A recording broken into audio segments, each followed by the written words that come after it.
Hello everyone.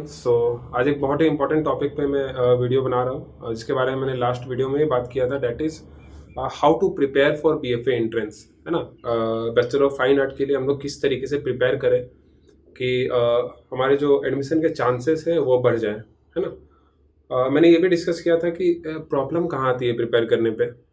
तो सबसे important जो मैंने देखा है कि जहाँ गलतियाँ होती है, that is college specific preparation.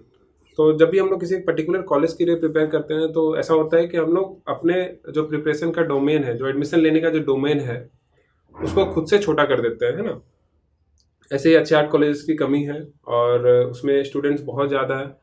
तो मेरे हिसाब से आपको इस तरीके से प्रिपेयर करना है कि आप किसी भी कॉलेज के एंट्रेंस एग्जाम में बैठ सको।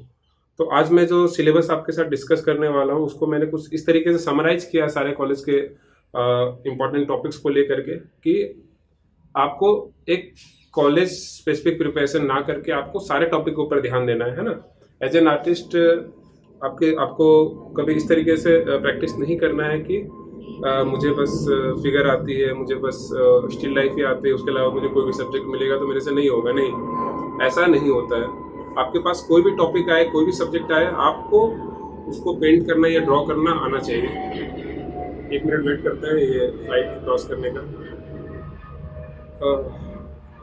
आई होप साउंड साउंड कम हो गया होगा। अभी तक जो मैंने बोला आपको सुनाई दिया होगा। तो अभी जो मैं आपसे सिलेबस डिस्कस करने वाला हूँ, उसमें काफ़ी डिटेल तरीके से मैंने समराइज करके चीज़ों को बताया है कि आपको सही तरीके से किस तरीके से प्रिपेयर करना है, क्या क्या इंपॉर्टेंट टॉपिक है जिसके ऊपर आपको फोकस रखना है, और चाहे वो थ्योरी हो या प्रैक्टिकल हो। इसको मैंने कुछ कैटेगरीज में डिवाइड किया है और उसके कुछ सब कैटेगरीज है। तो ये बहुत ही इंपॉर्टेंट वीडियो है, आप पूरा देखिए। बहुत लंबा वीडियो होगा, शायद मे भी 1 घंटा 1.5 घंटा लगे मुझे पूरा समझाने में, पता नहीं कितना लगेगा, देखते हैं। तो चलो अभी कैमरा स्विच करके स्टार्ट करते हैं और वीडियो को पूरा देखिए। ओके, तो शुरू करते हैं। So our topic is BFA entrance, है ना। सो बेसिकली मैंने जो सिलेबस डिजाइन किया है उसमें मैंने प्रिपरेशन को 4 अलग अलग सेक्शन में डिवाइड किया है ना। That will cover each and every point. पहला सेक्शन है that is drawing and observation,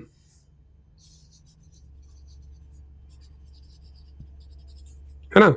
drawing and observation, इन सारे टॉपिक्स को हम लोग बहुत ही डिटेल में समझेंगे। अभी पहले उसका जो कैटेगरी मैंने डिसाइड किया है उसको मैं अभी आपको बताता हूँ, क्या 4 कैटेगरी में हम लोग काम करेंगे, क्या 4 कैटेगरी को ध्यान में रख के हम लोग प्रिपेयर करेंगे।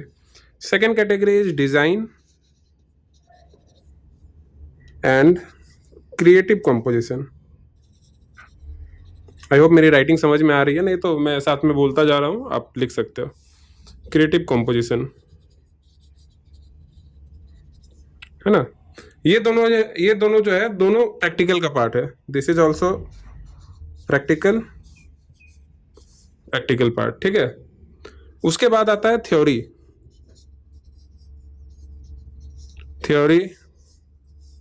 एस्थेटिक्स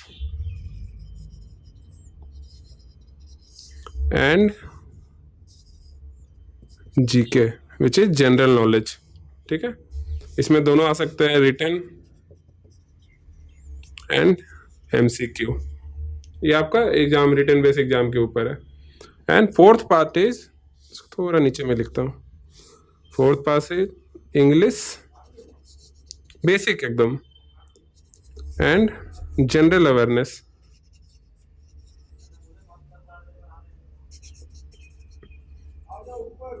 ठीक है। ये सबके लिए नहीं है, किसी किसी यूनिवर्सिटी में अलग अलग तरीके से आ सकता है, बट इतना तो एक बेसिक एंट्रेंस के लिए अगर आप प्रिपेयर कर रहे हो तो इतना एक बेसिक 4 कैटेगरी है जिसको आपको बहुत ही अच्छे से प्रिपेयर करके चलना है ना। एक चीज हमेशा माइंड में रखना है, we have to focus on all good colleges. हाँ चलो, जिसका एक प्रॉब्लम है कि मैं अपने शहर से बाहर नहीं जा सकता या घर के आसपास लेना है तो वो अलग बात है, बट एज एन आर्टिस्ट अगर आपको बहुत दूर भी जाना पड़ रहा है किसी अच्छे कॉलेज के लिए, यू शुड गो, है ना। Travel is very important in this. चलो अब सारे टॉपिक्स को अलग अलग तरीके से समझते हैं। पहले इसको समझते हैं, ड्राइंग एंड ऑब्जर्वेशन। ये जो टॉपिक है इसका सबसे इम्पोर्टेंट है इन्विजिलेटर का या फिर आपका जो भी एग्जामिनर है, जो भी आपका कॉपी चेकिंग करेंगे, ये देखना कि जो एंट्रेंस के लिए अप्लाई कर रहे हैं उसका ऑब्जर्वेशन स्किल क्या है ना, वो चीज़ों को कितनी बारीक तरीके से ऑब्जर्व करता है। जैसे एग्जांपल मैं दे रहा हूँ, ठीक है। एक पेंसिल है रखा हुआ है यहाँ पे, और लेट सपोज एक ही है कलर ट्यूब यहाँ रखा हुआ है, ठीक है। वहाँ पे मैं भी आपको बोल सकता है मेमोरी से आप ड्रॉ करो, जिसमें कंपोजिशन के अंदर ये होना चाहिए कि एक कलर ट्यूब है, कैमल का जो नॉर्मल 20 ml कलर ट्यूब होता है, कुछ स्पेसिफिक लिखा जा सकता है जो कि जनरल सबको पता हो जिसका साइज, और एक नॉर्मल पेंसिल। तो यहाँ पे हो सकता है कुछ बच्चे दोनों अच्छे से ड्रॉ कर देंगे, बट वहाँ पे क्या ऑब्जर्वेशन स्किल चेक हो सकता है कि दोनों के बीच का स्केलिंग सही है या नहीं, है ना। इसके कंपैरिजन में ये ज़्यादा छोटा तो नहीं लग रहा, इसके कंपैरिजन में ये ज़्यादा मोटा तो नहीं लग रहा। तो ये सब एक बेसिक जनरल ऑब्जर्वेशंस होता है। तो ये जो एग्ज़ाम है ड्राइंग एंड ऑब्जर्वेशन, ये जो प्रैक्टिकल एग्ज़ाम है, this is just to check your observation skill. उसको बहुत ज़्यादा ये नहीं चेक करना है कि कितना परफेक्ट बना रहा है या कितना एकदम मास्टरपीस बना रहा है ना, क्योंकि they know that you are going opting for this art college just to get better in this, है ना। आपको और अच्छा करना है इसलिए आप इसमें जा रहे हो। तो बहुत ज़्यादा एकदम मास्टरपीस कोई नहीं देख रहा है वहाँ बस ये देख रहा है कि आपका बेसिक फंडामेंटल स्किल थोड़ा बहुत है या नहीं है ना। तो इसके अंदर सबसे पहला जो सबसे इंपॉर्टेंट टॉपिक आता है that is still life.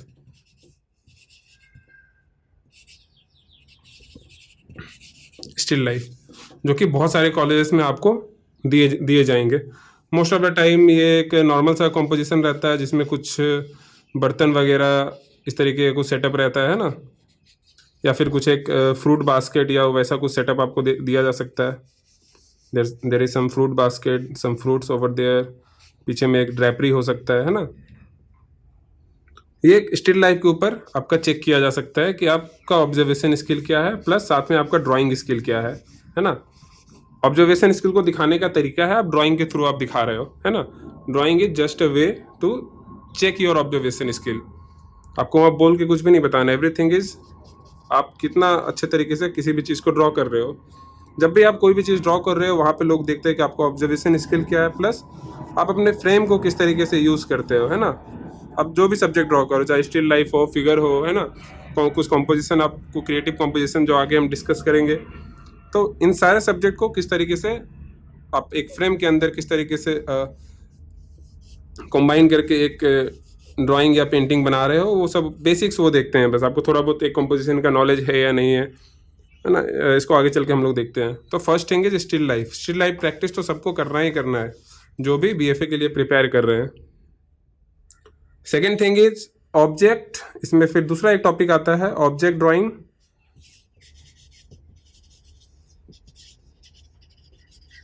Object drawing from memory.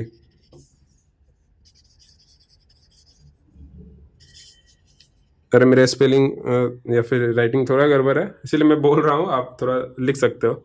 Object drawing from memory. Memory drawing एक पर्टिकुलर टॉपिक है ना, बहुत ही इंपॉर्टेंट टॉपिक है बीएफए के लिए। बहुत सारी जगह पे आपको मेमोरी से काम करना होता है। मेमोरी ड्राइंग, मेमोरी ड्राइंग या इलस्ट्रेशन, या तो ड्राइंग करने दिया जा सकता है या आपको इलस्ट्रेशन करने दिया जा सकता है मेमोरी से। तो उसी में एक है ऑब्जेक्ट ड्राइंग। ऑब्जेक्ट ड्राइंग में जैसा मैंने आपको भी एग्जांपल दिया, ऐसा कुछ आपको एक स्टिल लाइफ क्वेश्चन आ सकता है। जैसे मैं एक एग्जांपल दे रहा हूँ क्वेश्चन का, ऐसा एक क्वेश्चन आ सकता है कि draw a composition, still life composition, जिसमें कि आपको एक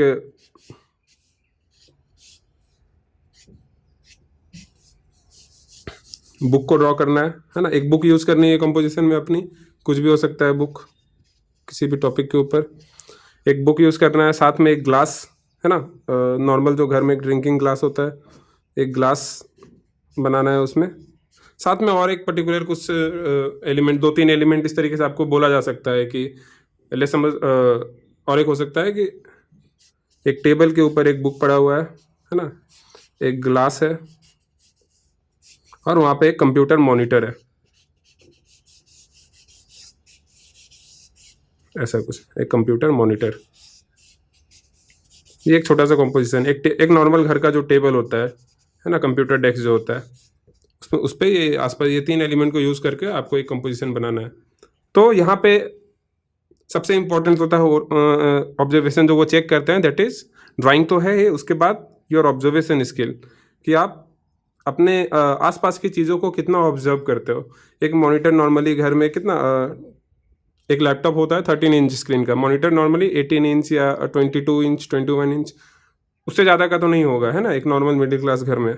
तो आप मॉनिटर का साइज़ क्या ले रहे हो, उसके सामने ये ग्लास का साइज़ कितना होना चाहिए, या फिर जो भी एलिमेंट आपको दिया है, प्लस ये बुक का साइज़ क्या होना चाहिए। आप डेस्क बना रहे हो तो डेस्क एक बेस हो सकता है, बैकग्राउंड में आपको कुछ आप कुछ खुद से क्रिएटिवली दिखा सकते हो, जैसे यहाँ पे एक विंडो हो सकता है ना, वॉल के ऊपर पूरा पूरी तरीके से उसको खाली नहीं छोड़ेंगे, बट हमारा जो मेन एलिमेंट रहेगा ये 3 जो आपके क्वेश्चन में आता है। तो इस तरीके का एक ऑब्जेक्ट ड्राइंग हो सकता है, फिर कुछ और भी आ सकता है, जैसे एक पर्टिकुलर सिर्फ एक ही एलिमेंट हो सकता है, जैसे ड्रॉ अ बुक, है ना, आपको एक बुक ड्रॉ करना है, बट वहाँ पे बोलेगा कि you have to draw the same book with a different angle, अलग अलग एंगल से आपको शो करना है। एक एंगल ये हो सकता है ना, थोड़ा सा एरियल, थोड़ा सा ऊपर से रुक, या फिर एक फ्रंट एंगल आपको दिखाना पड़ सकता है, एकदम सामने से कैसा दिखेगा, टॉप से ये बुक कैसा दिखेगा, है ना, टॉप से कुछ ऐसा दिखेगा, कॉर्नर से अगर हम लोग बुक को देखते हैं तो वो कैसा दिखेगा, बुक कॉर्नर से अगर देख रहे हैं तो कैसा दिखेगा, है ना। So these are the observational skills जो वो लोग चेक करते हैं, जो उनका गोल होता है चेक करने का, ठीक है। चलो नेक्स्ट टॉपिक पे आते हैं, विच इज, मैं कुछ भी रेटिंग या कुछ नहीं करने वाला हूँ इस वीडियो में, तो ये सब जो मैं पेपर वगैरह चेंज कर रहा हूँ, यू हैव टू वेट, कोई कट सट नहीं होगा इसमें। चलो इसके पीछे करता हूँ। अभी तक क्या क्या देखा हमने इसके अंदर, ड्राइंग एंड ऑब्जर्वेशन जो टॉपिक है उसके अंदर still life, object drawing from memory, third is human figure,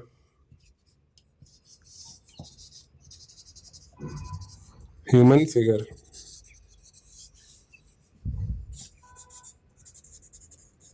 human anatomy. बहुत ज़्यादा डिटेल में नहीं, बट बहुत सारे कॉलेजेस में स्टिल लाइफ की जगह आपको एक,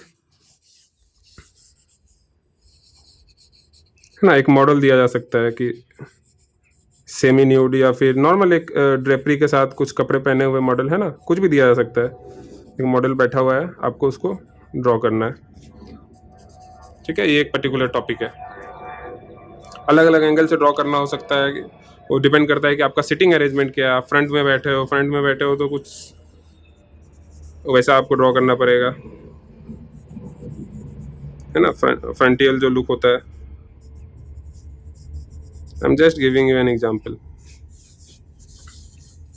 यहाँ पे उनका चेक करने का है कि आप किस तरीके से इसको ड्रॉ कर रहे हो। आप बहुत ज़्यादा डिटेल में आपको आई नोज फिगर ये सब ड्रॉ नहीं करना है, क्योंकि टाइम आपको 1 घंटे का रहेगा, है ना, कहीं कहीं 1.5 घंटा भी हो सकता है, सबका अलग अलग टाइमिंग होता है, बट मान के चलो कि आपको 1 घंटा मिलेगा, 1 घंटे के अंदर आपको ख़त्म करना है काम।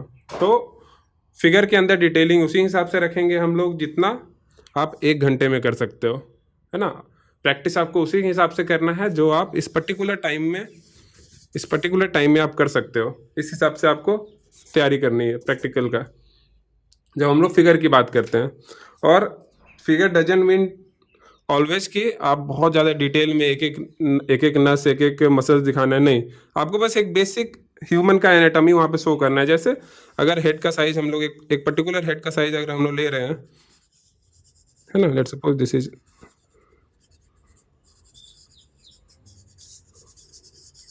है ना,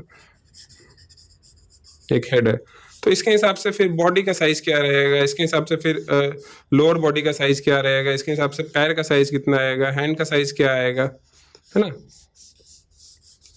ये बस आपको ऑब्जर्वेशन आपका चेक होता है, यहाँ पे आपका ड्राइंग स्किल चेक होता है, आप कितने अच्छे से चीज़ों को ऑब्जर्व कर पा रहे हो। ऐसा नहीं है कि बॉडी इतना बड़ा है आप मुंडी इतना छोटा बना दो, या मुंडी इतना बड़ा बना दो और बॉडी इतना छोटा, कैरिकेचर नहीं बनाना है आपको। बस जो आपके सामने है मॉडल, उसको आप कितना ऑब्जर्व करके अपने ड्राइंग में दिखा सकते हो।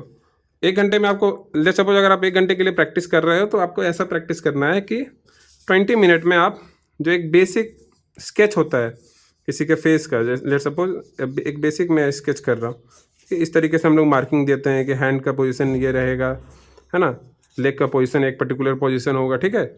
एक बेसिक जो स्केच होता है वो करने के बाद next 20 minute we will do the detailing, like light और शैडो को अलग करना। उसके बाद का जो 10 मिनट है उसमें थोड़ा सा हम लोग रिफाइन कर सकते हैं काम को, और लास्ट का 10 मिनट तो रिविजिट योर वर्क, दोबारा अपने काम को विजिट करके चेक करना है कि क्या सही जा रहा है, क्या गलत जा रहा है, कहाँ पे हम लोग इम्प्रूव कर सकते हैं।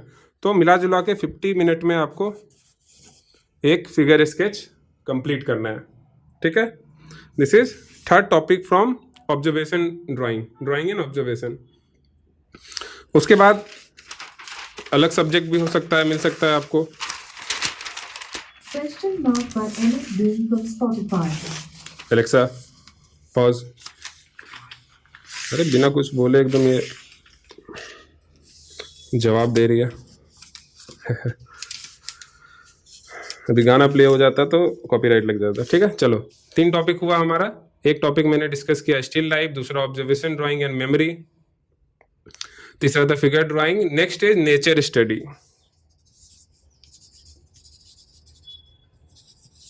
नेचर स्टडी अगर मैं स्पेसिफिक बात करूं तो शांति निकेतन,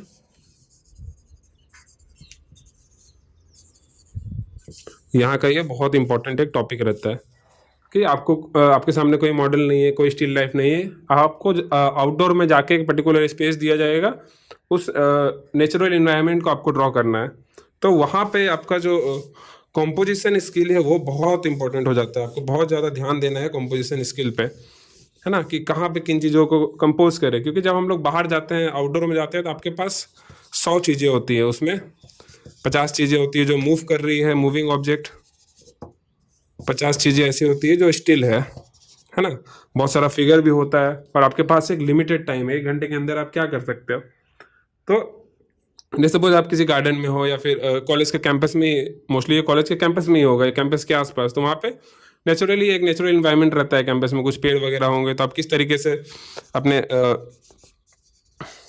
पेपर को किस तरीके से यूज़ कर रहे हो, है ना, आप ट्री का प्लेसमेंट किस तरीके से दे रहे हो, आप वाटर कलर कर रहे हो तो उसमें कलर्स आप किस तरीके से ऑब्जर्व कर रहे हो, है ना, इसके आसपास क्या क्या एलिमेंट आप बना रहे हो, है ना? अपने टाइमिंग के हिसाब से फिगर भी अगर आप ऐड कर रहे हो तो कितना फिगर ऐड कर रहे हो, जितना इंपॉर्टेंट है उतना आप ऐड कर रहे हो या ओवर वर्क कर रहे हो, है ना। हो सकता है कुछ पीछे कुछ तरह का लैंडस्केप हो सकता है जिसको आप बहुत ही मिनिमाइज तरीके से फॉलो कर सकते हो। नेचर स्टडी में nature study generally means outdoor study. Outdoor study में कॉम्पोजिशन बहुत इंपॉर्टेंट है। अगर आप मेरे इंस्टाग्राम पे विच इज़ अनुपम आर्ट्स, ANUPAM_आर्ट्स, यहाँ पे जाके आप बहुत सारा आउटडोर पेंटिंग्स देख सकते हो, है ना। बहुत सारे नेचर एलिमेंट पे मैंने काम किया है वाटर कलर में, आप जाके देख सकते हो किस तरीके से मैं चीज़ों को कंपोज करता हूँ, किस तरीके से जब भी आप आउटडोर पेंटिंग करो तो चीज़ें कभी फ्लैट नहीं होनी चाहिए। जैसे अगर आप कोई मॉन्यूमेंट बना रहे हो जाके, तो सिर्फ वो मॉन्यूमेंट आपको नहीं ड्रॉ करना है, आप स्टिल लाइफ ड्रॉ नहीं कर रहे हो, उसके आसपास का नेचर क्या है, उसके आसपास और क्या इंपॉर्टेंट एलिमेंट है जो उस मॉन्यूमेंट को सपोर्ट कर रहे हैं। जैसे सपोज एक मॉन्यूमेंट में ड्रॉ कर रहा हूँ दिल्ली में, लेट सपोज लोधी गार्डन में मैं कुछ ड्रॉ कर रहा हूँ, तो मैं सिर्फ वो मॉन्यूमेंट ड्रॉ नहीं कर रहा, उसके आसपास का जो गार्डन एरिया है, जो ट्रीज़ है, जो इन्वायरमेंट क्रिएट हो रहा है, जो ग्रीनरी है, उसको भी मैं ड्रॉ कर रहा हूँ। That monument is part of that nature, है ना, that outdoor, that plain air part, है ना। तो आप जाके यहाँ पे इस इंस्टाग्राम पे जाके आप देख सकते हो कि किस तरीके से आपको चीज़ों को कंपोज करना है, किस तरीके से आपको ड्रॉ करना है। और मैं खुद के लिए ड्रॉ करता हूँ तो I take time around 2 hour 2.5 hour, but आपको वो 1 घंटे में 1.5 घंटे में ख़त्म करना है। नेचर स्टडी के लिए आई थिंक 1.5 घंटा मिलता होगा मिनिमम, है ना। 1 आवर इज़ वेरी लेस, क्योंकि आपको जाकर पहले सोचना है, समझना है, थोड़ा आराम से बैठना है, देखना पड़ता है चीज़ों को, है ना, अलग अलग एंगल से आप चीज़ों को ऑब्जर्व करते हो। बट स्टिल जब आप प्रैक्टिस करो आउटडोर स्टडी का, तो आप कोशिश करो कि 1 घंटे के अंदर आप कितना बना सकते हो। ऐसा नहीं है कि 3 घंटे में ही पेंटिंग होता है, 1 घंटे के अंदर भी हम लोग बहुत सुंदर एक वाटर कलर या स्केच तैयार कर सकते हैं, ठीक है। So this is nature study. Fifth and last point है इसमें, विच इज पर्सपेक्टिव। और पहला जो जितना भी 1 + 2 + 3 + 4 ये जो भी 4 टॉपिक है, इन सब टॉपिक में ये इंक्लूड है, विच इज़ पर्सपेक्टिव। आप कुछ भी चीज़ ड्रॉ करो, अगर आप स्टिल लाइफ में भी कुछ ड्रॉ कर रहे हो तो वहाँ भी पर्सपेक्टिव इंपॉर्टेंट है। जैसे लेट सपोज एक प्लेट है, तो प्लेट को अलग अलग एंगल से हम लोग किस तरीके से देखते हैं। एक नॉर्मल सा जो स्टील का प्लेट, इसमें हम लोग खाना खाते हैं घर में, ठीक है, ये एक प्लेट है।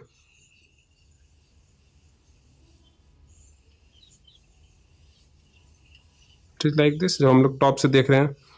इसी को जो लेट सपोज फ्लैट रखा हुआ है ज़मीन पर, आप दूर से देख रहे हो और ज़मीन पे बैठ के, तो आपको कुछ ऐसा दिख सकता है। अगर आप बहुत सामने हो उसका, तो आपको ऐसा दिखेगा वो प्लेट,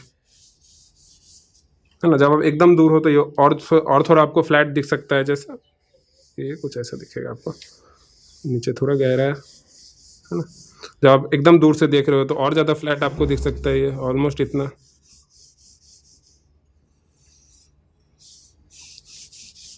है ना।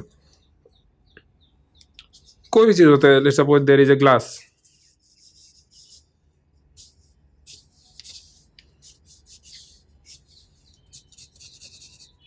एक स्टील की ग्लास है, ठीक है, सिंपल एक एलिमेंट में यहाँ ले रहा हूँ।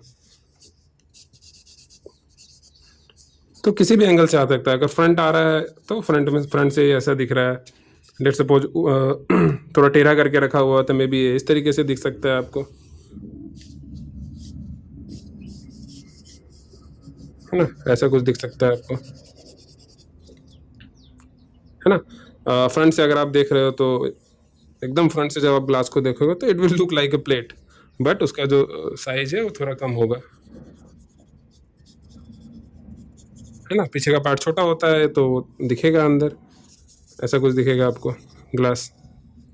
थोड़ा सा इसको टेढ़ा करके देखे तो कुछ ऐसा दिखेगा आपको,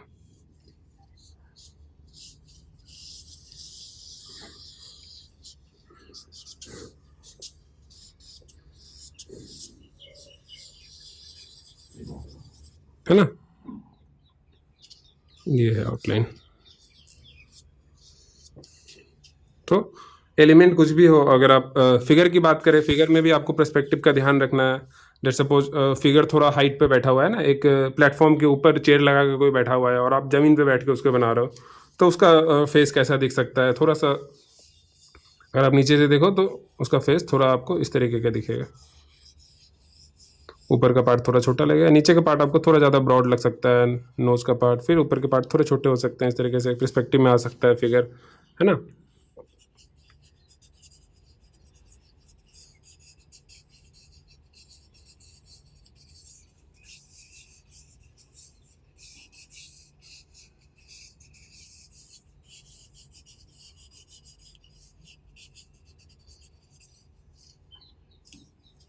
ठीक है। कोई सामने से अगर फ्रंट से आप फिगर बना रहे हो तो किसी का लेग है वो कैसा दिखेगा, है ना। साइड से तो लेग बनाना बहुत इजी है ना, सिंपल इस तरीके से बन जाता है, बहुत बहुत ही सिंपल तरीके से बन जाता है ऐसा। ये थाई का पार्ट हो गया, ये घुटने का पार्ट है, ये लोअर लेग का पार्ट है ना। बट फ्रंट से आप देख रहे हो तो लेग कैसा बनेगा, so it will look something like this. तो पर्सपेक्टिव में आपको ये हर एक चीज़ का ध्यान रखना है। ये अपर पार्ट, थाई वाला पार्ट ऑलमोस्ट आपको नहीं दिखता है अगर आप आई लेवल पे इस तरीके से बैठे हुए हैं।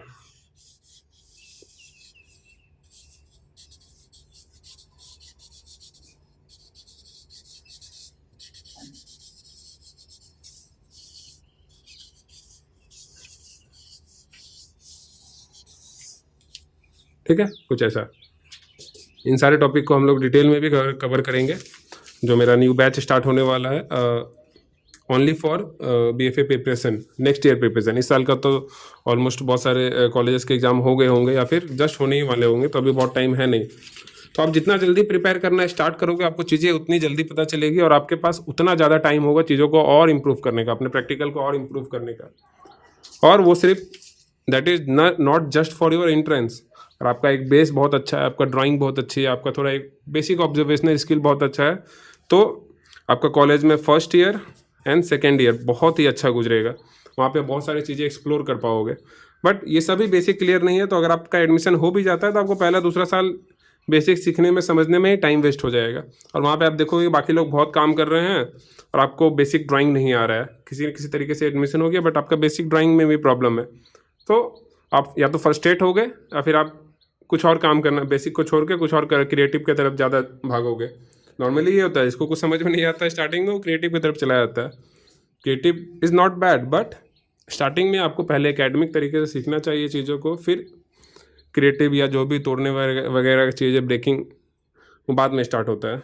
ठीक है, तो बेस को बहुत ही अच्छे तरीके से आपको समझना है, स्ट्रॉन्ग करना है, और बहुत ही स्ट्रॉन्ग बेस बना के जब आप कॉलेज में जाओगे तो आपका एक अलग ऑरा होगा कॉलेज में, आप उस 4 साल को बहुत ही अच्छे तरीके से यूटिलाइज कर पाओगे। ठीक है, सबसे बड़ा एक प्रॉब्लम जो मैंने देखा है कि बच्चे जो हैं वो इंट्रेंस के लिए बहुत ही जी जान से प्रैक्टिस करते हैं, उनका गोल ही होता है इंट्रेंस, है ना, और उनको लगता है कि कॉलेज निकल गया, कि अच्छे कॉलेज में एडमिशन हो गया, बस काम खत्म, उसके बाद वो मेहनत करना ही बंद कर देते हैं कॉलेज में जाने के बाद। But thing is this is just an start, entrance is just a first step, उसके बाद आपको और ज़्यादा मेहनत करनी है। बट लोग इसी चीज़ को गोल बना लेते हैं कि इंट्रेंस क्लियर करना है, उसके बाद वो मेहनत करना छोड़ देते हैं। मैंने बहुत सारे लोगों को देखा है जो इंट्रेंस तक बहुत मेहनत कर रहे हैं, उसके बाद उनका काम होना बंद हो जाता है। तो अपने गोल को सेट करना है, लॉन्ग टर्म गोल रखना है, this is just a first step, एक अच्छा बेस बना के कॉलेज में एडमिशन लेना। ठीक है, तो ये कौन सा टॉपिक था हमारा? हाँ, drawing and observation. Drawing and observation में मैंने 4 टॉपिक आपको बताया, that is still life, object drawing from memory, human anatomy, nature study, ठीक है, एंड पर्सपेक्टिव। उसके बाद और सेकंड टॉपिक इज, आप इसका एक बार स्क्रीनशॉट लेके रखो, ये 4 टॉपिक बहुत इंपॉर्टेंट है। तो जब आप इस तरीके से प्रिपेयर करोगे तो इसमें ऑलमोस्ट सारे कॉलेजेस के लिए जो भी इंपॉर्टेंट आपका प्रैक्टिकल है वो कवर हो गया। आपको सारे टॉपिक इस तरीके से कवर करने हैं, है ना, ऐसा नहीं किसी फिगर के ऊपर ध्यान देना है, सिर्फ स्टिल लाइफ बनाना नहीं, आपको सारा टॉपिक आना चाहिए। आपको आउटडोर पेंटिंग भी आनी चाहिए, आपको नेचर स्टडी बहुत अच्छे से करना है, कॉम्पोजिशन समझ में आना चाहिए। ठीक है, next topic is design and creative composition.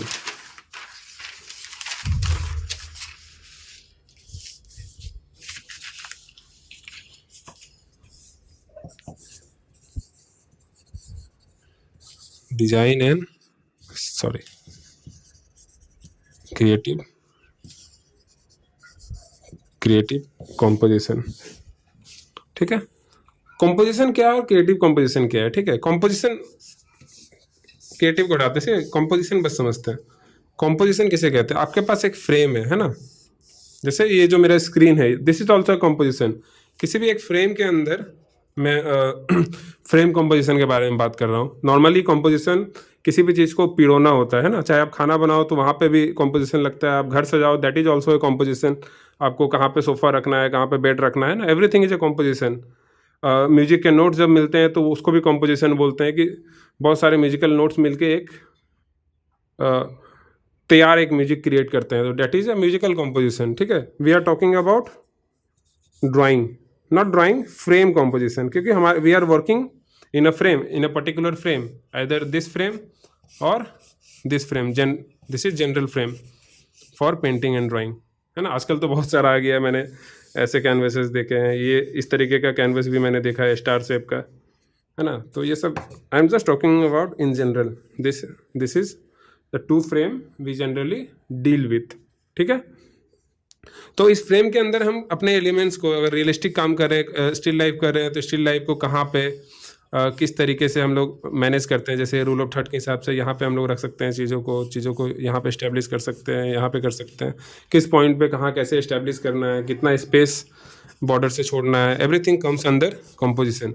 इस 4 फ्रेम को, इस 4 बॉर्डर को हम लोग किस तरीके से यूज़ करते हैं, इनके अंदर क्या क्या एलिमेंट हम लोग यूज़ कर, नेचर स्टडी कर रहे हैं तो ट्री कहाँ रखेंगे, बैकग्राउंड में कितना स्पेस होगा, है ना, और मेन एलिमेंट को कितना थिक या फिर कितना पतला रखना है, क्या कलर यूज़ करना है, एवरीथिंग कम्स अंडर कंपोजिशन एक फ्रेम के अंदर। तो व्हाट इज क्रिएटिव कंपोजिशन, है ना। तो इससे पहले जो ये बात कर रहे हैं तो उन सब में भी कंपोजिशन लेगा, but those are realistic thing like still life, figure, है ना, perspective, that those are creative realistic composition. Now we are talking about design and creative composition. तो इसके अंदर जो पहला टॉपिक है that is color कॉम्पोजिशन या फिर एब्स्ट्रैक्ट डिजाइन।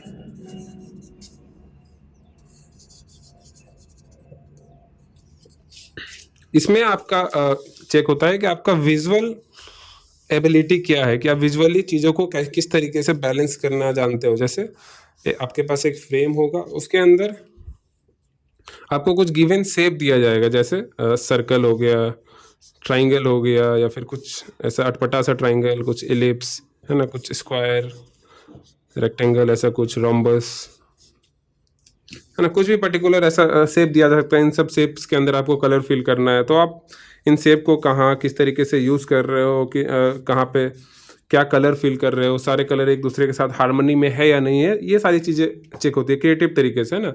या कुछ एब्स्ट्रैक्ट शेप्स भी हो सकते हैं, है ना, या कोई शेप नहीं होगा, आपको बस बोला जा सकता है कि you have red, you have violet, you have yellow, create a composition.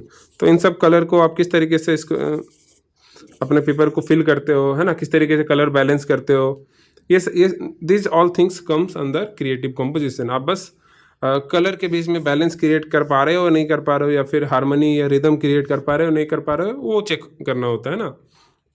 इसको फिर कभी हम लोग डिटेल में देखेंगे, या फिर जो क्लास वगैरह होगा उसमें हम लोग डिटेल में समझेंगे। इसका मोटा मोटी मतलब ये है कि एक फ्रेम के अंदर आप कलर्स को किस तरीके से बैलेंस करते हो, हार्मनी किस तरीके से क्रिएट करते हो विदाउट एनी रियलिस्टिक एलिमेंट।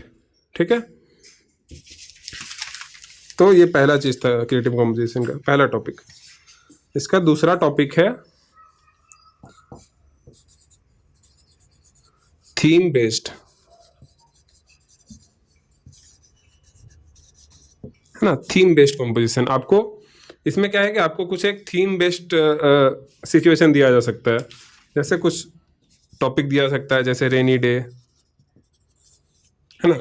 इससे पहले जो भी काम कर रहे थे दैट वाज ड्राइंग बेस्ड, अभी जो होगा दैट इज कलर बेस्ड। ठीक है, एक रेनी डे का सीन हो सकता है, या फिर एक मार्केट सीन, है ना, फ्लावर मार्केट कर देते हैं, फ्लावर मार्केट, वहाँ पे बहुत फ्लावर मार्केट में बहुत सारे कलर्स होते हैं, तो उन कलर को आप कैसे दिखा सकते हो, बाकी कलर को, जैसे सपोज एक कंपोजिशन है, अ पर्सन है sitting and selling some flowers, there is, यहाँ पे कुछ फ्लावर बास्केट इस तरीके से रखे हैं।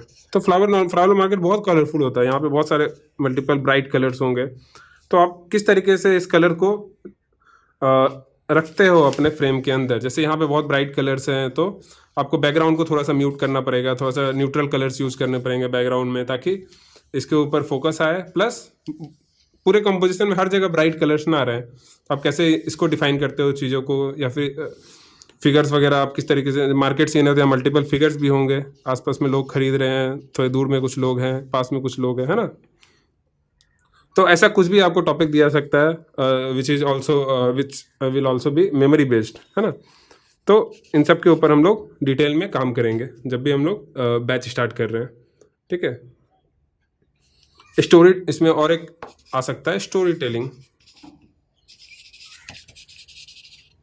आपको कुछ ऐसा क्वेश्चन दिया सकता है कि आपको एक स्टोरी कहना है अपने पेंटिंग के हिसाब से। लेट सपोज स्टोरी टेलिंग में आपको कुछ एलिमेंट दे दिए जाएंगे कि रेन, बारिश हो रहा है ना, कुछ एलिमेंट है जैसे बारिश हो रहा है प्लस शट डाउन है, जैसे लाइट नहीं है वहाँ पे बारिश हो रहा है, एक घर है, एक होम है वहाँ पे, है ना। तो आप किस तरीके से स्टोरी टेलिंग कर सकते हो, इसमें आप कुछ भी कर सकते हो। एक फ्रेम है ना, चारों तरफ अंधेरा है ना, बीच अंधेरा है, बैकग्राउंड में कुछ ऐसे थंडरिंग हो रहा है, तो उसके वजह से थोड़ा सा एक लाइट निकल रहा है, जो लाइट पास में एक घर के ऊपर हल्का सा एक लाइट आ रहा है, वहाँ पे हो सकता है एक इंसान खड़ा हो। वैसा कुछ भी आपको एक स्टोरी टेलिंग करना है।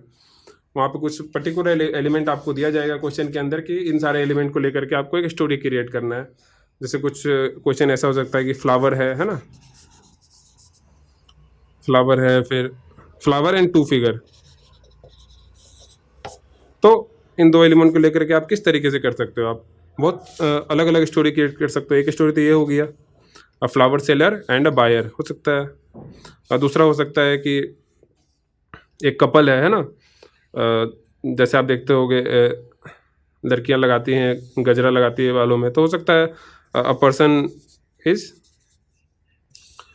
एक आदमी है जो अपने वाइफ या फिर जो भी है उसका रिलेशन में, वो यहाँ पे उसके बालों में कुछ फ्लावर लगा रहा है या उसको एक फ्लावर दे रहा है, इस तरह के आप कुछ भी क्रिएटिव तरीके से आप कुछ भी क्रिएट कर सकते हो, है ना।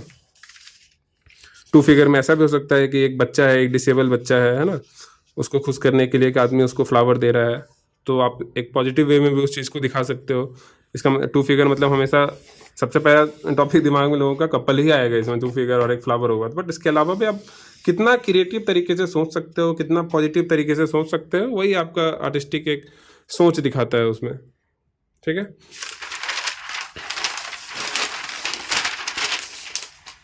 अप्लाइड वालों के लिए कुछ इस तरीके का आ सकता है ना। इसी के अंदर third topic is poster design.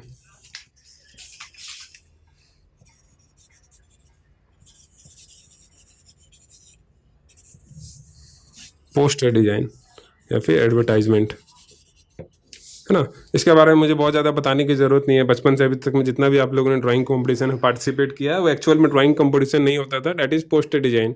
आप लोगों ने अलग अलग, जैसे इन्वायरमेंट डे पे हर किसी ने ये ड्राइंग ज़रूर बनाया होगा। एक ग्लोब है यहाँ पे कुछ ऐसा, है ना, इधर एक हाथ है,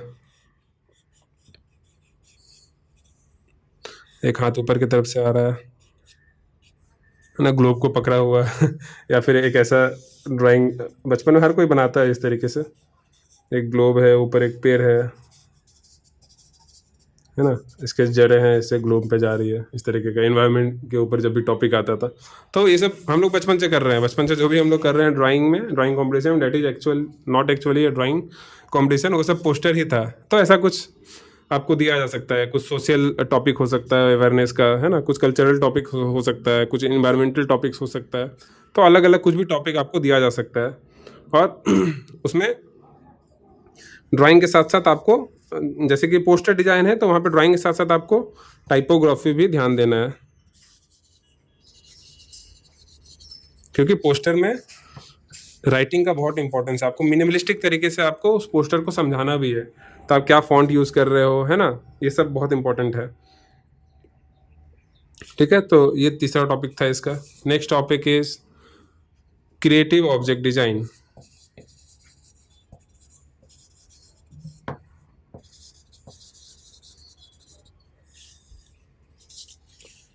इसमें क्या होता है, आपका एक क्रिएटिविटी चेक किया जा सकता है। हो सकता है कि आपको अलग अलग ऐसा कुछ शेप दिया जाएगा, 3D शेप, जैसे एक क्यूबॉइड हो गया, है ना, एक कोन हो गया, एक स्फीयर हो सकता है ना। सॉरी सॉरी, मैंने पहले बोल दिया था, चलो। तो ऐसा कुछ आपको शेप दिया जाता है, कुछ भी बेसिक एक शेप आपको दिया जा सकता है, या फिर क्वेश्चन में ही कुछ शेप्स ड्रॉ किए हो सकते हैं। आपको बोला जाता है इन शेप को यूज़ करके कुछ एक नया ऑब्जेक्ट क्रिएट करो, है ना, कुछ भी हो सकता है। फिर कुछ डेकोरेटिव आर्ट क्रिएट करना होगा आपको। तो वो सब एक क्रिएटिविटी के ऊपर है, आप किस तरीके से करते हो। इन सब चीज़ों के ऊपर आप एक बार सर्च कर सकते हो, है ना, क्रिएटिव ऑब्जेक्ट डिजाइन। आपको बहुत सारे एग्जाम्पल आपको गूगल पे मिल जाएंगे, ठीक है। तो ये हमारा सेकेंड टॉपिक भी अभी ख़त्म हो गया। तो कहाँ थे हम लोग, ठीक है। तो अभी तक जो भी हमने डिस्कस किया था, that is all about practical. आपको सिर्फ प्रैक्टिकल के लिए तैयारी करना है, तो जितना टॉपिक मैंने अभी बताया उन सबके ऊपर आपको फोकस करना है बराबर तरीके से। हमें ऐसा नहीं सोचना है कि जब ये कर रहे हैं तो सिर्फ this is just for poster. Everything is interconnected, every medium is interconnected, every fundamental thing is interconnected. आपको अपने फंडामेंटल के ऊपर काम करना है। फंडामेंटल क्लियर हो जाएगा तो आपको कभी प्रॉब्लम नहीं होगा कि either you are drawing a portrait, है ना, और you are drawing a landscape, anything, आपको कभी प्रॉब्लम नहीं होगा या फिर आप स्टिल लाइफ कर रहे हो। फंडामेंटल जिसका क्लियर है उसके लिए सब्जेक्ट कभी मैटर नहीं करता है ना। सारे सब्जेक्ट को वो सिंप्लीफाई कर सकता है, इसीलिए always focus on the fundamentals, ठीक है। जैसे मैं दिखाता हूँ, मैं हर सब्जेक्ट में काम करता हूँ। अभी जस्ट ये वीडियो बनाने से पहले I was taking a class, and class में I was just giving a demo of portrait, है ना। ये फिनिश नहीं हुआ, एक क्लास में इतना फिनिश हुआ, नेक्स्ट क्लास में I will have to finish it. This is 2 sitting portrait, काफ़ी डिटेल में स्टडी हो रहा है, बट ये सब चीज़ें अभी नहीं है, इतने डिटेल में आपको अभी नहीं काम करना है। ये बहुत ज़्यादा इसमें कलर थ्योरी वगैरह हर कुछ है इसमें, तो ये सब आप कॉलेज में जाओगे तब सीखोगे। अभी आपको इतना करना है कि 1 घंटे में ख़त्म हो जाए, 1 घंटे में तो इसका ड्राइंग और बस एक बेसिक वॉश ही हुआ था, है ना। चलो, so that was all about the practical part. Next आते हैं हम लोग theory and aesthetics, theory aesthetics and general knowledge. General knowledge तो इंडिया में सारे एंट्रेंस एग्जाम के लिए, चाहे आप किसी भी सब्जेक्ट में रहो, बहुत इम्पोर्टेंट है। एक basic general awareness, general knowledge सबको होना ही चाहिए आपके डे टू डे लाइफ में क्या हो रहा है ना। चलो, तो जनरल ये थ्योरेटिकल पार्ट के लिए मैंने एक यहाँ पे नोट्स बना के रखा है, उसके हिसाब से मैं आपको बताऊंगा। मेरे जो क्लासेस चलते हैं, ऐसे जो सीनियर बैच है या फिर जो प्रोफेशनल बैचेस है, उसमें जो थ्योरी होते हैं वो आप लोगों के लिए नहीं है ना। आप लोग को एक बहुत ही बेसिक थ्योरी को फॉलो करना होता है, आर्ट थ्योरी। आपको रटना नहीं है चीज़ों को, है ना, कहानी की तरह चीज़ों को पढ़िए, समझिए, क्योंकि आप एक आर्ट कॉलेज में जा रहे हो, है ना। वहाँ पे आप 4 साल BFA प्लस 2 साल मास्टर्स के लिए, आप 6 साल या फिर 5 साल का भी होता है किसी किसी का कोर्स, अगर एक साथ करते हो किसी कॉलेज में तो 5 ईयर में भी कंप्लीट हो जाता है, ठीक है, 5 ईयर प्लान। तो आप 6 साल या 5 साल काम करोगे, वहाँ पे सीखोगे चीज़ों को, उसके बाद पूरा लाइफ आपको वही करना है। तो अभी से ही आप क्यों नहीं इस तरीके से इन चीज़ों को समझो कि आगे चल के आपकी ड्राइंग में ये बहुत हेल्प करता है। जब आप चीज़ों को जानते हो कि आप क्या पेंट कर रहे हो, क्या क्या काम हो चुका है ना। इंडिया में किस तरीके का आर्ट होते थे आज से हज़ारों साल पहले, ऐसे ऐसे टेम्पल कैसे बनाए गए हैं, है ना, जब कुछ भी नहीं था। छेनी हथौड़े से अजंता इलोरा केव्स बन गया है ना। मुगल टाइम का जो मिनिएचर थे, राजपूत पेंटिंग्स है कुछ कुछ, बंगाल स्कूल में क्या काम चलता था, है ना। मॉडर्न इंडियन आर्ट में कौन कौन इंपॉर्टेंट आर्टिस्ट है। आपको ऐसे कहानी बहुत ही इंटरेस्ट के साथ इन चीज़ों को समझना चाहिए, है ना। प्रॉब्लम थ्योरी में तब होता है जब हम लोग एग्जाम के लिए रटते हैं उसको, नहीं। आपको जब आर्ट कॉलेज में जा रहे हो, ये 6 साल 5 साल पढ़ाई करने के बाद आपको पूरा लाइफ इसी सब्जेक्ट के अराउंड काम करना है ना, इसी सब्जेक्ट के अराउंड आपको बिताना है। तो क्यों नहीं अभी से ही आप एक बेसिक नॉलेज लेकर कि जब भी आपको टाइम मिले आप थोड़ा सा आर्ट थ्योरी पढ़ लो। थ्योरी में अभी आपको क्या पढ़ना है, अभी आपको बहुत ज़्यादा डिटेल में कलर थ्योरी है ये सब उतना नहीं पढ़ना है आपको। ऊपर ऊपर से थोड़ा बहुत कलर थ्योरी हो गया, कलर भी, ये सब का हल्का फुल्का नॉलेज होना चाहिए। Primary colour, tertiary colour, secondary colour, है ना। उसके अलावा जो ज़्यादा जिसके ऊपर आपको फोकस करना है, दैट इज आर्ट हिस्ट्री, है ना। इसके अंदर का जो टॉपिक है आर्ट हिस्ट्री। आर्ट हिस्ट्री में इसमें 2 टॉपिक आते हैं, एक Indian art history and western, है ना। वेस्टर्न तो बहुत वास्ट है, बहुत ये है ना। इंडियन में आपको अभी ज़्यादा फोकस करना है क्योंकि ज़्यादातर क्वेश्चन रहते हैं इंडियन के अराउंड। वेस्टर्न का कुछ कॉमन टॉपिक्स है जो मैं आपको बताऊंगा, उससे ज़्यादातर क्वेश्चन रहता है। तो समझ लीजिए इंडियन आर्ट के अराउंड इतना टॉपिक है, तो वेस्टर्न में तो पूरा वेस्ट आ गया ना, बहुत सारे कंट्रीज है उसमें, बहुत सारा आर्ट मूवमेंट है ना। तो वहाँ तो टॉपिक बहुत बड़ा है, तो वहाँ से आपको कुछ पर्टिकुलर क्वेश्चन होते हैं ना, कुछ पर्टिकुलर टॉपिक है जो आपको टच करना है और मैक्सिमम क्वेश्चन आप आंसर कर पाओगे। इंडियन आर्ट हिस्ट्री को आपको बहुत ही अच्छे तरीके से पढ़ना है और इसको एकदम इंटरेस्ट के साथ आप पढ़ोगे तो बहुत मज़ा आएगा। बहुत सारे अच्छे अच्छे कहानियाँ हैं अभी के टाइम पे, तो आप यूट्यूब पे भी कुछ एक पर्टिकुलर टॉपिक सर्च करोगे तो आपको किसी भी चीज़ के बारे में मिल जाएगा। आपको अजंता इलोरा के बारे में जानना है तो उसका डॉक्यूमेंट्री देखोगे तो 40 मिनट 50 मिनट का कोई हिस्ट्री चैनल पे, ऐसा कुछ भी चैनल पे आपको डॉक्यूमेंट्री मिल सकता है। आपको बेसिक जो नॉलेज है उसका वहीं से मिल जाएगा, विद विजुअल, ऑडियो विजुअल, मतलब वीडियो के फॉर्मेट में आपको मिल जाएगा। अभी के टाइम पे ये सब हिस्ट्री पढ़ना तो अभी के टाइम पे बहुत आसान है और बहुत इंटरेस्टिंग हो गया है। हमारे टाइम पे हिस्ट्री पढ़ना वाज वेरी बोरिंग, अभी हिस्ट्री पढ़ना is one of the most interesting topic, ठीक है। इंडियन हिस्ट्री में आपको क्या क्या फोकस करना है, इंपॉर्टेंट क्या है, सबसे इम्पॉर्टेंट है अजंता, इससे क्वेश्चन आते ही आते हैं, इलोरा, है ना। इस टेम्पल का पूरा हिस्ट्री, इस टेम्पल का पूरा आर्किटेक्चर, आर्ट, इसके बारे में आपको पढ़ना है, ठीक है, ये बहुत इम्पोर्टेंट है। इसके बाद फिर मुगल पेंटिंग, राजपूत पेंटिंग, है ना। राजस्थान स्कूल ऑफ आर्ट में या फिर नॉर्थ इंडिया में इससे रिलेटेड बहुत क्वेश्चन रहते हैं, ठीक है। फिर बंगाल स्कूल के बारे में, बंगाल के आप कॉलेज में जाओगे या फिर बहुत सारे कॉलेज में बंगाल से रिलेटेड क्वेश्चन आता है क्योंकि Bengal is art hub of India. वहाँ से आर्ट बहुत चेंज हुआ है इंडिया में, बहुत सारे आर्ट उसके थ्रू आए हैं, बंगाल के थ्रू आए हैं इंडिया में, ठीक है। तो it is very important topic. Bengal school, set school का स्पेलिंग गलत हो गया। ये फ़ोन पे टाइप करते करते ना लिखने का आदत ही छूट गया है। चलो मैं पेंसिल थोड़ा चेंज करता हूँ, ठीक है। इसके अंदर भी बहुत सारे टॉपिक हो सकते हैं। बंगाल के जो भी इंपॉर्टेंट आर्टिस्ट है, जो भी आर्ट मूवमेंट वगैरह हुआ, बंगाल रेनेसा, ये सब है ना, सब कुछ आपको समझना होगा, ठीक है। इसके अंदर फिर कुछ इंपॉर्टेंट आर्टिस्ट हो गए हैं, जैसे अबनींद्रनाथ, ABANIND, अबनींद्रनाथ, रविंद्रनाथ, है ना, गगनेंद्रनाथ, ठीक है। मैं स्पेलिंग पूरा नहीं लिख रहा, बहुत लंबे लंबे नाम है। रविन्द्रनाथ, अबनींद्रनाथ, गगनेंद्रनाथ, है ना। और भी बहुत सारे इंपॉर्टेंट आर्टिस्ट हैं, अमृता शेरगिल, राजा रवि वर्मा, बहुत सारे इंडियन, ये सब इंपॉर्टेंट आर्टिस्ट हैं। फिर इंपॉर्टेंट मॉडर्न आर्टिस्ट जो है इंडिया के, दैट इज़ MF हुसैन, उनके काम के बारे में आपको पढ़ना होगा। SH राजा, सैयद हैदर राजा, है ना। आप सर्च करोगे आपको बहुत सारे नाम मिल जाएंगे, ठीक है। ये कुछ एक बेसिक नाम, इंपॉर्टेंट नाम मैंने आपको बताया है। बहुत सारे ऐसे नाम हैं, थोड़ा बहुत कभी फिल्म वगैरह से भी कभी कभार सत्यजीत रे का जिक्र आता है। इसका भी इनसे रिलेटेड भी क्वेश्चंस आते हैं, तो इनको भी आप इंक्लूड कर सकते हो इन आर्टिस्ट में, है ना। He was film director but he was an artist also, है ना। इनके जो मूवीज़ होते थे वो एक बहुत आर्टिस्टिक होता था, उनका एक एक फ्रेम आपको पेंटिंग के जैसा दिखेगा। अगर आप इनके कुछ मूवीज़ वगैरह हैं यूट्यूब पे, आप देख सकते हो, है ना, सबटाइटल के साथ, जो बंगालीज नहीं है। तो इनसे रिलेटेड भी कई बार क्वेश्चंस आते हैं, ठीक है। अब आते हैं वेस्टर्न आर्ट पे, ये था इंडियन आर्ट में, ठीक है। इंडियन आर्ट में और एक इम्पॉर्टेंट है, that is folk art and Indian tribal art.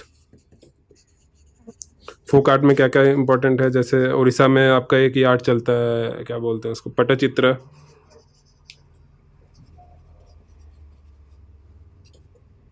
फिर हमारे बिहार में एक चलता है मधुबनी। ये सब इम्पोर्टेंट फोक आर्ट है ना। फिर ट्राइबल में हो गया वारली आर्ट, है ना, गोंड आर्ट, गोंड ट्राइब जो है ना। तो ये सब कुछ आप सर्च करोगे, जो भी इम्पोर्टेंट, ये कुछ बेसिक नाम मैंने बताया आपको। आप important Indian folk art, important tribal art, इन सब के बारे में पढ़ोगे तो आपको बहुत सारे और मिलेंगे, ठीक है। ये सब कुछ एक बेसिक है इंडियन आर्ट हिस्ट्री। अब वेस्टर्न आर्ट हिस्ट्री पे आते हैं थोड़ा, इससे आपको क्या क्या पढ़ना है।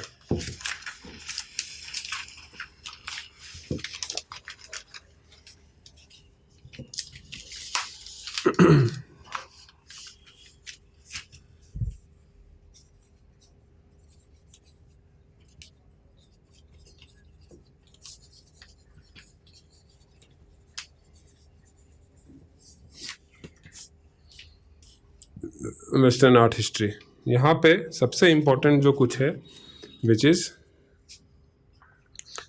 आर्ट मूवमेंट्स, है ना। वेस्टर्न आर्ट में बहुत रेनेसा पीरियड के बाद से बहुत सारा मूवमेंट हुआ है ना। सबसे इम्पोर्टेंट आपको रेनेसा के बारे में पढ़ना है, RENAISS, रेनेसांस। अरे स्पेलिंग मुझे पता है, बट वो लिखने का फ्लो टूट गया, उसकी वजह से मिस्टेक हो जाता है। लिखना मैं कुछ चाहता हूँ, लिखा जाता है कुछ और। रेनेसा आर्ट के बारे में, उसके बाद बहुत सारा इंपॉर्टेंट आर्ट मूवमेंट हुआ है इसके, रेनेसा से स्टार्ट होकर के अभी तक मॉडर्न आर्ट में या फिर कंटेम्प्रेरी आर्ट में जो भी मूवमेंट है सब बहुत इंपॉर्टेंट है ना। उसमें से कुछ कुछ है, जैसे impressionism is very important, impressionism, post impressionism, modern art, फिर क्यूबिज्म, ये सब बहुत सारे आर्ट मूवमेंट आया है। मैंने कुछ इंपॉर्टेंट आपको बताया है, इम्प्रेशनिज्म, पोस्ट इम्प्रेशनिज्म, क्यूबिज्म, है ना। एब्स्ट्रैक्ट आया है, उसके बाद फिर मॉडर्न आर्ट, अभी कंटेम्प्रेरी में जो भी चल रहा है आपको सर्च करना पड़ेगा, है ना।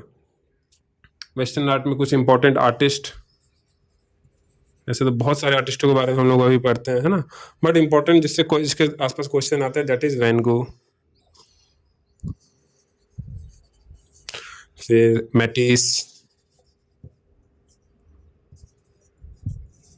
विंची,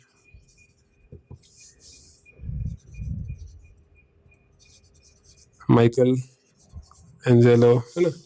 ये सब एटसेट्रा, ये सब बहुत इंपॉर्टेंट आर्टिस्ट है। गॉगिन हो गए, फिर एंड्रस जॉन सार्जेंट, ये सब के बारे में शायद क्वेश्चंस कम ही आएंगे, बट ये सब हिस्ट्री से रिलेटेड बहुत ही इंपॉर्टेंट आर्टिस्ट है ना। पिकासो, इनसे रिलेटेड बहुत क्वेश्चंस आ सकता है ना। These are very well known artist.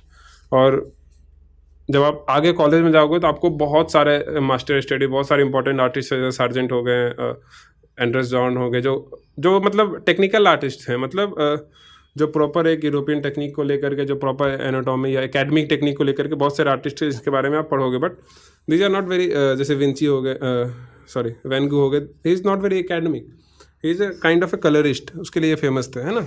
सबका अलग अलग अपना एक मूवमेंट रहा, सबका, जैसे पिकासो का क्यूबिज्म, है ना, सबका अपना एक अलग अलग इंपॉर्टेंट रहा आर्ट में, इंपॉर्टेंस रहा आर्ट में। इसलिए इन सब से रिलेटेड ज़्यादातर क्वेश्चन आगे जब आप जाओगे कॉलेज में तो आप बहुत सारा पढ़ोगे, बट जो आर्ट कॉलेज में नहीं है स्टूडेंट, वो इन सब नाम से ज़्यादा फेमिलियर होता है। पिकासो, माइकल एंजेलो, विंची, है ना, वैन गू, मटिस, बहुत कम लोग जानते होगे आप लोग अभी के टाइम पे, मे बी जो भी प्रिपेयर कर रहे हैं, बट आप सर्च करो, इनसे रिलेटेड क्वेश्चंस आते हैं, है ना। और भी आप सर्च कर सकते हो इम्पोर्टेंट BFA इम्पोर्टेंट आर्टिस्ट, इससे रिलेटेड क्वेश्चंस आते हैं BFA में, ठीक है। उसके बाद जो थ्योरी में आता है दैट इज बेसिक आर्ट। ये सब आर्ट हिस्ट्री से रिलेटेड इंपॉर्टेंट टॉपिक्स थे अभी जो मैंने डिस्कस किया। इसके बाद आता है basic art concepts. Basic art concept जैसे एलिमेंट ऑफ आर्ट, है ना। आपको क्वेश्चन आ सकता है लाइंस के बारे में, डिफाइन लाइन क्या होता है, शेप्स के बारे में आ सकता है ना, फॉर्म क्या होता है, इन सब का एक एक लाइन का डेफिनेशन होगा, आप पढ़ लोगे। टेक्सचर क्या होता है, कलर के बारे में, स्पेस के बारे में, है ना, थोड़ा बहुत कलर थ्योरी के बारे में, primary colour, secondary colour, tertiary colour, है ना, इन सब के बारे में आपको थोड़ा बहुत जान के जाना है, ठीक है। फिर है इंपॉर्टेंट प्रिंसिपल ऑफ डिजाइंस।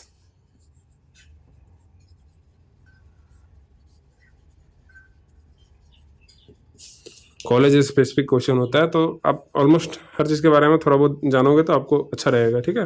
और जब आप ये सब चीज़ें पढ़ोगे ना, तो आपका कहीं ना कहीं जो आप प्रैक्टिकल प्रिपरेशन कर रहे हो वहाँ भी ये सारे जो टॉपिक है, जब आप इनको पढ़ोगे, इनके बारे में जानोगे, तो कहीं ना कहीं वहाँ भी आपके दिमाग में रहेगा। जब आप प्रैक्टिकल के प्रैक्टिस कर रहे होगे तो ये चीज़ें आपके प्रैक्टिकल जब आपके दिमाग में होंगी, तो प्रैक्टिकल के टाइम में भी वहाँ पे भी आपका इम्प्रूवमेंट दिखेगा।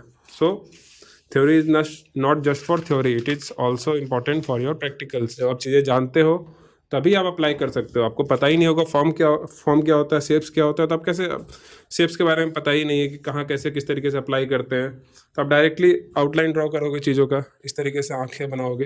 पर जब आपको शेप पता होगा तो आँख बनाने का तरीका आपका अलग हो जाएगा। कुछ आँख हम लोग इस तरीके से बनाते हैं कि उसके आसपास का जो शेप शैडो आ रहा है उसको हम लोग ड्रॉ करते हैं, आँख अपने आप बन जाती है। जब आप प्रैक्टिकल पढ़ोगे तो मैं क्या बात कर रहा हूँ आपकी चीज़ें समझ में आएंगी, ठीक है। प्रिंसिपल ऑफ डिजाइंस, जैसे ये सब जो मैंने कुछ बेसिक आर्ट एलिमेंट बताए, ऐसे बहुत सारे एलिमेंट्स हैं इंपॉर्टेंट छोटे छोटे, जिसके बारे में आप पढ़ सकते हो, है ना। मॉक टेस्ट वगैरह ये सब मिल जाएंगे आपको बहुत सारे इंटरनेट पे। जो क्लास में रहेंगे उनके लिए तो मैं खुद एग्ज़ाम, मॉक टेस्ट, ये सब प्रिपेयर कर रहा हूँ, है ना।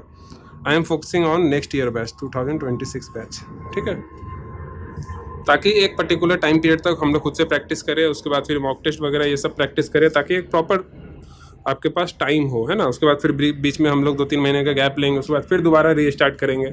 उस गैप में आपको अपने ऊपर काम करना है। इस तरीके से कुछ मेरा प्लान है। This is a 1 year plan, ठीक है। प्रिंसिपल ऑफ डिजाइन जैसे कुछ कुछ हो सकता है इसमें, बैलेंस, कंट्रास्ट क्या होता है, यूनिटी, है ना, रिदम, ठीक है, ये सब कुछ एटसेट्रा। और भी है बहुत सारे, अभी मेरे दिमाग में इतना ही आ रहा है। इन सब चीज़ों के ऊपर आप काम कर सकते हो, ठीक है। कंपोजिशन भी इसका एक इम्पॉर्टेंट है। कलर पैलेट, डिजाइन में कलर पैलेट बहुत इंपॉर्टेंट है। अब क्या कलर पैलेट, अब कहीं भी कुछ भी कलर एक पोस्टर के अंदर नहीं लगा सकते, बहुत लिमिटेड कलर पैलेट होना चाहिए जब कुछ चीज़ें डिजाइन कर रही हो, ठीक है। इसके बाद का जो टॉपिक है डेट इज़ लॉजिकल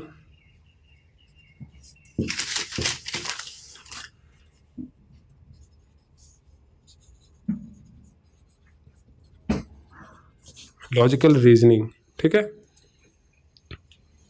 इसमें जैसे बचपन में हम लोग इस तरीके से पढ़ते थे ना कि ऐसा कुछ सीरीज मिलता था हमें, है ना। मैथमेटिक्स में आप लोगों को याद होगा 6-7 क्लास में, जैसे 2 है, कॉमा 8 है, कॉमा 9 है, कॉमा 11 है, ऐसे करके कुछ रहता था, फिर आगे डॉट डॉट रहता था, है ना। आपको आगे का नंबर गेस करना। ऐसा तो ये तो गलत, मैंने ऐसे रैंडम नंबर दिया है। कुछ ऐसा सारे नंबर के बीच में कुछ ऐसा रिलेशन होता था जिसके हिसाब से आगे ये सीरीज चलता था। तो जो नंबर दिए रहते थे उसके हिसाब से हमें फाइंड करना होता था रिलेशनशिप, फिर हम लोग आगे का नंबर ऐड करते थे, ऐसा कुछ सीरीज कंप्लीट करने का। वैसा ही यहाँ पे कुछ आर्ट बेस्ड आपको दिया जाएगा। नंबर की जगह आपको कुछ शेप्स दिया जा सकता है कि एक बार ट्रायंगल आ गया, फिर एक बार स्क्वायर आ गया, फिर एक बार सर्कल आ गया, इसके डॉट डॉट हो सकता है ना। मैं जस्ट एग्जांपल दे रहा हूँ, तो आगे कौन सा शेप आएगा आपको ये समझना है, ठीक है। मिरर इमेज, कुछ कुछ चीज़ों के मिरर इमेज दिए रहेंगे, या फिर कुछ चीज़ों का मिरर इमेज आपको ड्रॉ करने के लिए बोला जाएगा डायरेक्टली, है ना। लेट सपोज कुछ भी एक पर्टिकुलर एलिमेंट हो सकता है जिसका मिरर इमेज आपको ड्रॉ करने के लिए बोला जा सकता है। मेरे दिमाग में अभी ऐसा कुछ एग्जांपल आ नहीं रहा है, बट आप चेक कर सकते हो, मिरर इमेज या फिर सिमेट्री, है ना। विजुअल मैचिंग इसमें आ सकता है, या आपको चीज़ों को विजुअली मैच कराना है। जैसे कुछ अलग अलग कलर्स है ना। जैसे आपको कुछ ऐसा कलर दिया जाएगा, जैसे एक में एक्स है, एक में वाई है, एक बॉक्स में जेड कलर है ना, एक में ऐसा डब्लू है। आपको इसमें दो दो कलर को ऐसे बोला जा सकता है कि इनमें से दो कलर को इस तरीके से आप ग्रुप करो कि वो विजुअली देखने में अच्छा लगे, एक साथ जाए। तो आप डब्लू के साथ वाई हो सकता है कोई एक ऐसा कलर हो जो इन दोनों जब साथ में रहे तो देखने में ज़्यादा अच्छा लगे। एक्स के साथ जेड जा सकता है, या जेड के साथ वाई जा सकता है, एक्स के साथ डब्लू जा सकता है। ऐसे करके आपको विजुअल मैचिंग कराना हो सकता है। इन सब जो मैं आपको बता रहा हूँ टॉपिक, उसके बारे में एक बार आप गूगल सर्च जरूर करो, तो आपको बहुत सारे एग्जाम्पल मिलेंगे।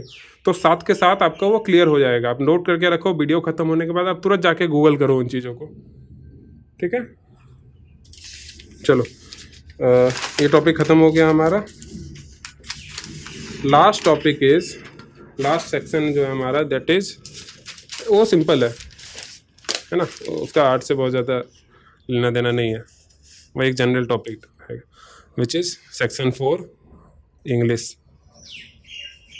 वो भी सबके लिए नहीं है, वो कुछ कुछ पर्टिकुलर जगह पे पूछा जाता है। इंग्लिश एंड जनरल अवेयरनेस, है ना। इसमें आपका कुछ बेसिक राइटिंग आ सकता है, कुछ आप किस तरीके से चीज़ों को लिखते हो, वोकेबलरी आ सकता है। अरे पेंसिल खत्म, जितना मैंने लिख दिया है ना इसमें अभी पेंसिल से, उतना 2 पोर्ट्रेट खत्म हो जाता है इतना ग्रेफाइट से। पेन में यूज़ नहीं कर रहा क्योंकि पेन दिखेगा नहीं आप लोग, इसलिए मोटे पेंसिल्स में यूज़ कर रहा हूँ। वोकेबलरी आ सकता है इसमें। करंट अफेयर इंपॉर्टेंट है। करंट अफेयर में नॉर्मल जो जनरल टॉपिक्स होते हैं वो भी आएंगे, और प्लस यहाँ पे आपको ध्यान देना है आर्ट रिलेटेड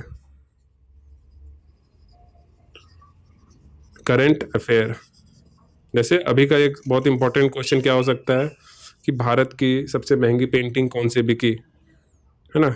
जैसे अभी MF हुसैन का जो पेंटिंग बिका है ना, ग्राम यात्रा पेंटिंग का नाम है। एक क्वेश्चन मैं यहाँ बता दे रहा हूँ। ये एक इम्पॉर्टेंट चीज़ हुआ कुछ टाइम पहले, भारत की जो सबसे महंगी पेंटिंग अभी तक बिकी, ग्राम यात्रा, शायद 118 crore, if I am right, 118 point something CR में एक बिका है। तो इससे कितना क्वेश्चन बन सकता है। पहला क्वेश्चन, किस आर्टिस्ट की पेंटिंग सबसे महंगी बिकी है भारत में, तो MF हुसैन। पेंटिंग का नाम क्या है, ये दूसरा क्वेश्चन। ग्राम यात्रा कितने में बिकी, 118 करोड़। 3 क्वेश्चन तो यहीं बन गए। उसके बाद और एक ये इंपॉर्टेंट करंट अफेयर से कितने तरीके से क्वेश्चन आ सकते हैं। आपको हर एस्पेक्ट में पढ़ना है। जब आप ये कर रहे हो तो इसका मतलब ये नहीं बस यही पढ़ना है। इससे ये भी क्वेश्चन आ सकता है कि इससे पहले कौन सी पेंटिंग, किसकी पेंटिंग थी जो सबसे महंगी थी, तो दैट वाज अमृता शेरगिल। उनकी कौन सी पेंटिंग थी, मुझे अभी पेंटिंग का नाम याद नहीं आ रहा है, और प्राइस साइड 62 या फिर 68 करोड़ ऐसा कुछ प्राइस था उसका। तो ये भी एक क्वेश्चन बनता है कि अभी जो सबसे महंगी पेंटिंग बिकी है उससे पहले की जो सबसे महंगी पेंटिंग है वो किस आर्टिस्ट की थी, क्या प्राइस था, पेंटिंग का नाम क्या था और किसने खरीदा था उसको। मुझे अभी वो याद नहीं है बट किसने खरीदा था उसको। जैसे एम एफ हुसैन की जो पेंटिंग अभी बिकी है उसे किसने खरीदा, किरण नादर, है ना। HCL कंपनी जो है, HCL कंपनी में शायद कुछ बहुत ही इम्पोर्टेंट पोस्ट पे है। जो HCL कंपनी के ओनर है उनकी वाइफ है। इसमें शायद कुछ जनरल डायरेक्टर ऐसा कुछ उनका, जनरल मैनेजर ऐसा कुछ उनका पोस्ट है। उतना मुझे ध्यान नहीं है अभी, but she is very active in the field of art. Delhi में इनका अपना एक प्राइवेट म्यूजियम है, किरण नादर म्यूजियम, है ना, कंटेम्प्रेरी आर्ट का वो म्यूजियम है। ये भी एक क्वेश्चन बन सकता है कि इनका कौन सा म्यूजियम है कंटेम्प्रेरी आर्ट का दिल्ली में, तो उनका नाम है किरण नादर म्यूजियम है। उससे रिलेटेड किरण नादर म्यूजियम से रिलेटेड आप क्वेश्चन आ सकता है आपको, या फिर मॉडर्न NGMA है। NGMA का फुल फॉर्म क्या है, national gallery of modern art. ऐसा जो करंट अफेयर है आसपास में अभी आर्ट से रिलेटेड, उसके ऊपर भी आपको फोकस करना है, और जनरल जो करंट अफेयर है उसके ऊपर भी फोकस करना है ना।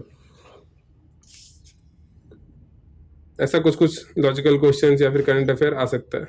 बस लास्ट का जो दो था, इसमें मैंने जो भी आपको बताया थ्योरी से रिलेटेड, आपको उन सब टॉपिक के ऊपर सर्च करना है, और उससे रिलेटेड आप सर्च करोगे तो आपको और भी क्वेश्चंस मिलेंगे। जैसे जो भी मैंने आर्ट मूवमेंट्स बताए, तो आपको बाकी आर्ट मूवमेंट के बारे में मैंने यहाँ 2-3 नाम बताया वेस्टर्न आर्टिस्ट के, आपको और भी इंपॉर्टेंट नाम को सर्च करना है, उनके बारे में थोड़ा पढ़ना है ना। जैसे पिकासो के बारे में मैंने बताया, तो पिकासो का सबसे इंपॉर्टेंट कुछ कुछ वर्क है उसके बारे में पढ़ना है ना।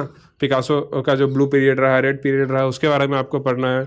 विंची के क्या कंट्रीब्यूशंस थे आर्ट में, है ना। विंची का जो सबसे इंपॉर्टेंट पेंटिंग्स है, जो इंपॉर्टेंट मतलब जो फेमस पेंटिंग है, जैसे मोनालिसा हो गया, फिर वो एनाटॉमी वाला जो एक, ये आप लोगों ने देखा होगा, है ना, इस तरीके का एक डायग्राम है, उसका नाम क्या है, कब उन्होंने बनाया, क्या इंपॉर्टेंस है उसका, ये सब आ सकता है। माइकल एंजेलो का जो इंपॉर्टेंट काम है, डेविड, या फिर और भी जो भी उनका इंपॉर्टेंट काम है, फेमस वर्क है, उसके बारे में आपको पढ़ना होगा, है ना। कौन से टाइम के आर्टिस्ट, कौन से पीरियड के सब आर्टिस्ट थे। वैन गॉग के बारे में आपको पढ़ना होगा, वैन गॉग के कुछ इंपॉर्टेंट पेंटिंग, स्टेरी नाइट, या फिर जो भी है उनके इंपॉर्टेंट पेंटिंग रहे हैं। तो इस तरीके से आपको मैंने जो भी थ्योरी के हिसाब से जो भी आपको टॉपिक बताया, आपको खुद उस टॉपिक से रिलेटेड क्वेश्चन सर्च करने पड़ेंगे, और उसके हिसाब से आपको प्रिपेयर करना पड़ेगा, ठीक है। सो आई होप जो मेरा ये जो एक अप्रोच है प्रिपरेशन का, आपको समझ में आया होगा। और बहुत सिंपल ही है, जब आप ड्राइंग करना स्टार्ट करोगे, जब आपको मज़ा आने लगेगा, तो आपको खुद ऐसा लगेगा कि हमेशा बैठ के ड्राइंग कर रहे हैं। और आपको मज़ा नहीं आ रहा है प्रैक्टिस करने में, प्रैक्टिकल के लिए, तो समझ लो आपको आर्ट कॉलेज में जाना ही नहीं चाहिए। आपको अभी क्लियर हो जाएगा कि आपको काम नहीं करना है इसमें। डेली के अभी स्टार्टिंग फेज में जब आप स्टार्ट करोगे, तो the most important thing is daily आपको कम से कम 20 to 30 क्विक स्केचेस करने हैं। 30 मिनट सपोज आपको 10 फिगर स्केचेस करने हैं, 10 स्टिल लाइफ करने हैं, और 10 कंपोजिशंस करने हैं, ठीक है। ये करने, क्विक स्केचिंग का मतलब है 2 से 5 मिनट के अंदर आपको एक छोटा सा फिगर बना देना है। जब आप ये कर रहे हो, स्टिल लाइफ का क्विक स्केचिंग कर रहे हो, 2 से 5 मिनट में आपको बना देना है। कुछ कंपोजिशन कर रहे हो, जैसे नेचर स्टडी है वैसा कुछ, तो उसमें थोड़ा सा आप ज़्यादा टाइम ले सकते हो, 10 से 15 मिनट। तो ये आपका डेली का अभी से वार्म अप होना चाहिए। This is not your main work, है ना। आपको क्विक स्केचिंग करके नहीं आना है वहाँ पे, बट जब क्विक स्केचिंग करते हो तो आपका जो स्ट्रोक्स है, जो पेंसिल में ऐसे चला रहा हूँ ना फ्रीली, वो पेंसिल जैसे ये माउस है, इसको बनाना होगा क्विकली, तो मैं बहुत ही रैपिड तरीके से ऐसे बना सकता हूँ। बहुत ही रफली भी अगर बनाऊँगा मैं, तभी ये देखने में काफ़ी अच्छा लगेगा। सी